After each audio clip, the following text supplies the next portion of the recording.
Hello, ഇന്നൊരു വരട്ടിയ beef ഉണ്ടാക്കിയാലോ, ചതച്ച മസാലയൊക്കെ ചേർത്തിട്ട്. അപ്പോൾ പ്രഷർ കുക്കറിൽ ഞാൻ ക്ലീൻ ചെയ്ത ബീഫ്, പിന്നെ കുറച്ച് കരിവേപ്പില, തേങ്ങാക്കൊത്ത്, പിന്നെ ചതച്ച ചെറിയ ഉള്ളി, വെളുത്തുള്ളി, ഇഞ്ചി, മസാലകളായിട്ട് നമുക്ക് മല്ലിപ്പൊടി, മുളക് പൊടി, പിന്നെ ഗരം മസാലപ്പൊടിയായിട്ട് പട്ട, ഗ്രാമ്പൂ, ഏലക്ക, ജാതിക്ക, തക്കോലം ഇതെല്ലാം പൊടിച്ചത്.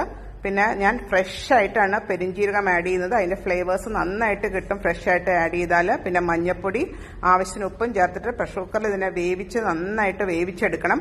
വേവിച്ചെടുത്ത് കഴിഞ്ഞിട്ട് നമ്മൾ വേറൊരു പാൻ അടുപ്പത്ത് വെച്ച് അതിനകത്ത് സവാള, കടുക് വറുത്തിട്ട് വെളിച്ചെണ്ണയിൽ ഈ വെന്ത ഇറച്ചി അതിനകത്തോട്ട് ഇട്ട് കൊടുത്തൊന്ന് നന്നായിട്ടൊന്ന് വരട്ടിയെടുത്ത് നോക്കിക്കേ. ആ ചെറിയ തീയിൽ ആ ബീഫിന്റെ നെയ്യിൽ തന്നെ കിടന്ന് അതിങ്ങനെ വരണ്ട് കറുത്ത നിറമാകുമ്പം ചതച്ച മുളകും പച്ചമുളകും ചേർക്കുക. എന്നിട്ട് നമുക്ക് അടുപ്പത്തുനിന്ന് വാങ്ങാം. ഇത് നിങ്ങൾക്ക് എല്ലാവർക്കും ഇഷ്ടമാകും. പറ്റുന്നവരെല്ലാവരും ഒന്ന് ട്രൈ ചെയ്ത് നോക്കുക. നല്ല ടേസ്റ്റി ബീഫ് ഫ്രൈ.